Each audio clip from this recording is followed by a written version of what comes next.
পাকিস্তান সফররত বাংলাদেশ সশস্ত্র বাহিনী বিভাগের principal staff officer lieutenant general S M Kamrul Hasan Pakistan বিমান বাহিনী প্রধানের সাথে সৌজন্য সাক্ষাৎ করেছেন।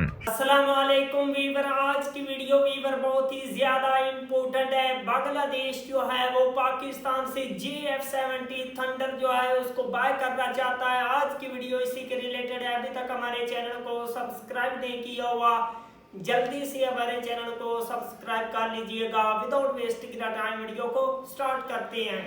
পাকিস্তান সফররত বাংলাদেশ সশস্ত্র বাহিনী বিভাগের principal staff officer lieutenant general S M Kamrul Hasan Pakistan বিমান বাহিনী প্রধানের সাথে সৌজন্য সাক্ষাৎ করেছেন। শুভেচ্ছা সফরে যাওয়া বাংলাদেশি সামরিক কর্মকর্তাদের সঙ্গে পাকিস্তান বিমান বাহিনী প্রধানের সাক্ষাতের সময় তাদের জয়েন্ট ভেঞ্চারে নির্মিত JF-17 থান্ডার বিমানটি মূল্যায়ন করে দেখতে প্রস্তাব দেওয়া হয়। সেক্ষেত্রে সরাসরি ক্রয় প্রস্তাব ছিল না এটি, বরং বিমানটি ক্রয়ের ব্যাপারটি বিবেচনার অনুরোধ বলাই শ্রেয়। পাকিস্তানের DGISPR-এ প্রকাশিত একটি ভিডিও বার্তায় দুই দেশের সামরিক সম্পর্ক অনন্য উচ্চতায় নেওয়ার পাশাপাশি যৌথ প্রশিক্ষণ, সামরিক মহড়া, যুদ্ধ কৌশল প্রদর্শন এবং সামরিক সরঞ্জামের বিষয়ে বিস্তারিত আলোচনা করা হয়েছে।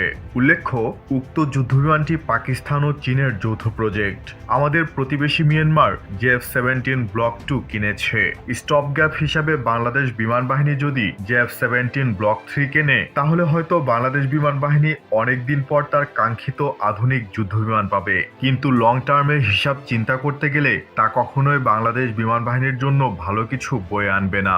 JF-17 দিয়ে কখনোই ভারতকে মোকাবেলা করা সম্ভব নয়, আবার মিয়ানমারের SU-30 গুলোর থেকেও এগিয়ে থাকা সম্ভব নয়। পাকিস্তান বিমান বাহিনী ভারতের রাফালেকে কাউন্টার করার জন্য জেট-NC ক্রয় করেছে JF-17 থাকার পরেও। সেখানে ভারতকে কাউন্টার করার জন্য বিমান বাহিনী যদি JF-17 ক্রয় করে, তাহলে তা একটি হঠকারী সিদ্ধান্ত।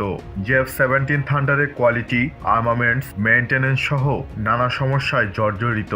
JF-70 বাংলাদেশ বিমান বাহিনীর চাহিদা পূরণ করতে সক্ষম নয়, বরং এর থেকেও কার্যকর বিকল্প বাংলাদেশের হাতে রয়েছে। যেই অস্ত্র দিয়ে কোনো ডিটারেন্স তৈরি হবে না, সে অস্ত্র দিয়ে লাভ কি? কারণ ইন্ডিয়ানরা JF-17 এর তোয়াক্কা করে না।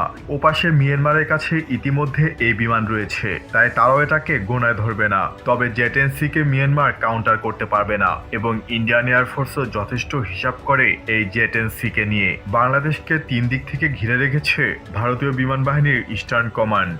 ভারত বাংলাদেশকে শত্রু ভেবেই ওদের সমর কৌশল সাজায়। এটা আমাদের দেশের নীতি নির্ধারকরা কবে বুঝবেন? বিংশ শতাব্দীতে আপনি একটা অস্ত্র দিয়ে শত্রুর কতটা ক্ষতি করতে পারবেন, তার চেয়ে বেশি প্রভাব ফেলে সে অস্ত্রকে শত্রু কতটা ভয় পায়। আর পাকিস্তানের বাংলাদেশকে এটা অফার করার আগে ভাবা উচিত ছিল যে মিয়ানমারকে এই বিমান সরবরাহ না করা। যেহেতু মিয়ানমার JF-17 থান্ডার ব্যবহার করে, তাদের অভিজ্ঞতাও বেশি, তাই সব দিক বিবেচনায় জেট-NC আমাদের জন্য বেস্ট অপশন।